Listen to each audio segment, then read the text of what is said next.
AFTV, Lee, another defeat for Arsenal. We're getting used to this, isn't it? Yeah, getting used to it, like, you know. And it's not good.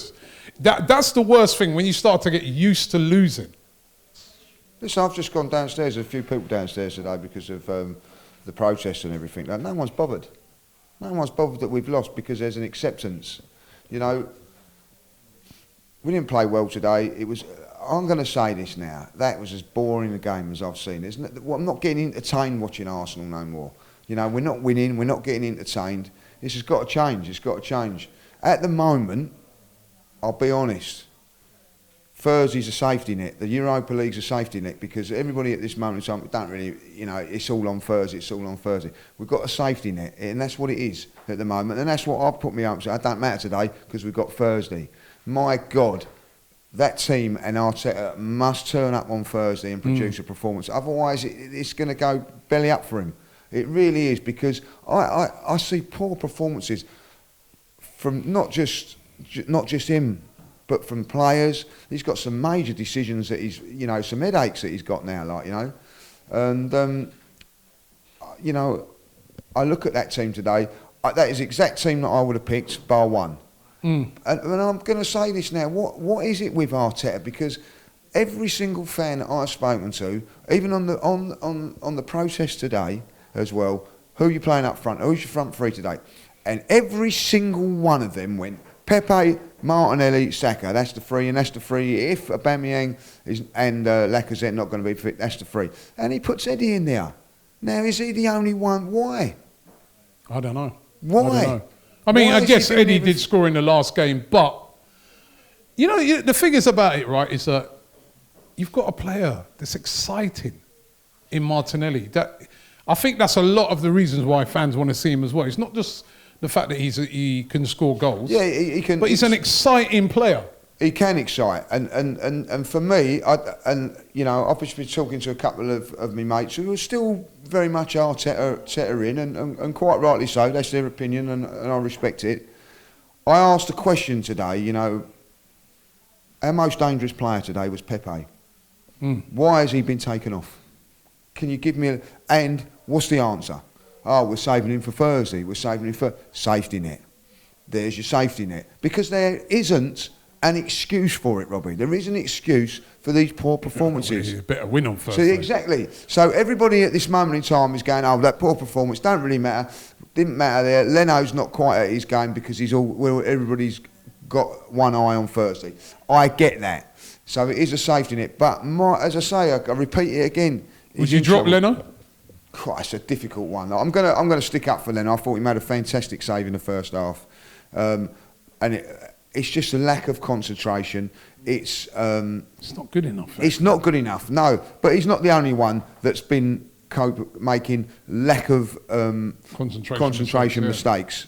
You know, you can go to that's players not good at the back. either, isn't it? No, but you can go to the back players. You can go to midfield players. You can go to even the forwards. I think if you look at the goal, you know, Granit Xhaka's got exposed by a little bit of pace, and then, you know, one-on-one in an area which he's not comfortable with, which is a worry once he goes round him.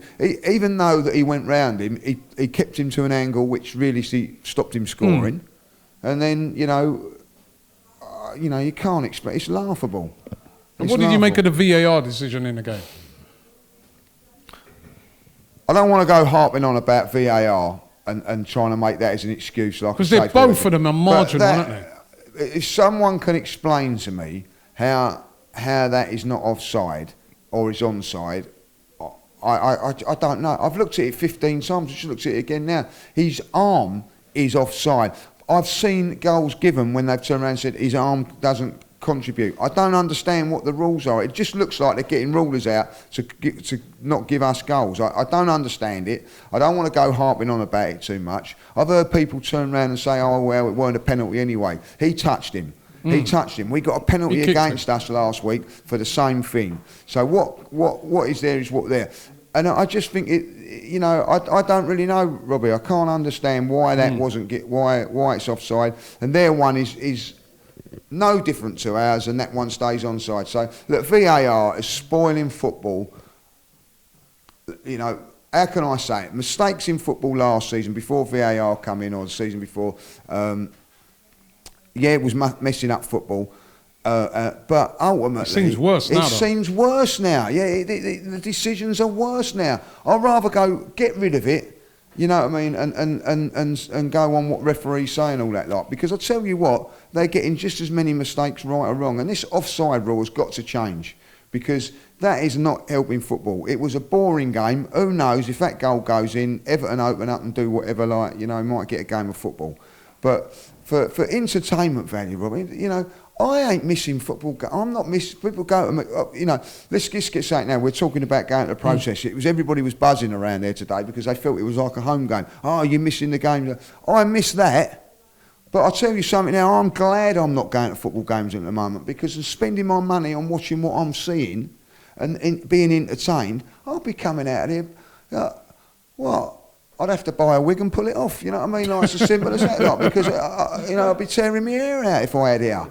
You know what I mean? It's a ridiculous what I'm seeing, like, you know what I mean? And it's not just one game, it's 7 defeats now, I think that is at home. 7 defeats at home, 7 defeats at home.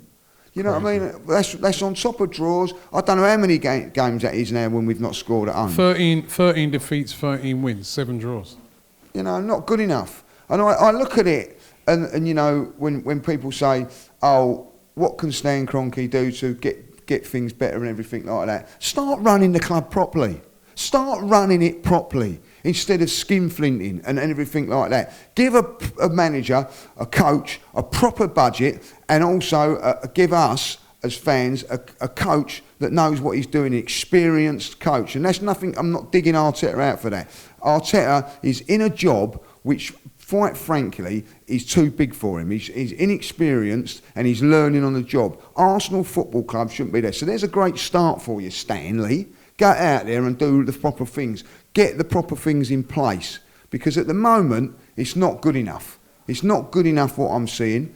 And, you know, listen, the fans today are not necessarily, and I mean this sincerely, are not just there today because of the European Super League.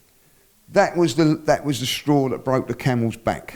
It's been because we've been badly run for so long that it's moved up and moved up, and that was the catalyst of it today. Yeah. That's what it was to do with, because realistically, if you're going to protest about the Super League, it's finished. It's gone. It's not about that now. It's about our club is being mismanaged by him. And that is what I hope he grasps and sees, is that the fans are not worried about what you're doing and whatever about a Super League now, because that's gone. We are now more worried about what you're going to do for this football club. It's no good turning around and saying, I'm going to sell it. Oh, I'm not going to sell it. I'm that. And that Josh Kroenke, I heard him say, the club's going to invest. Invest in what? Invest in it properly then. And do your job properly. Then obviously you can... How can you criticise Arteta as a board if you're not doing your job properly in the first place? Do your job properly, give him the right tools, and if he doesn't do it, then you can turn around and go, do you know what, you failed. But at this moment, I don't think you can. You look at Mikel Arteta and you say that he's not being given the right tools. He's not been given a left back to cover a left back that's injury prone. You know, we're going into a game with Eddie, you know, his biggest games of the season. If that's what he's going to go with Eddie, you know what I mean, you're doomed to fail, Robbie. You're doomed to fail.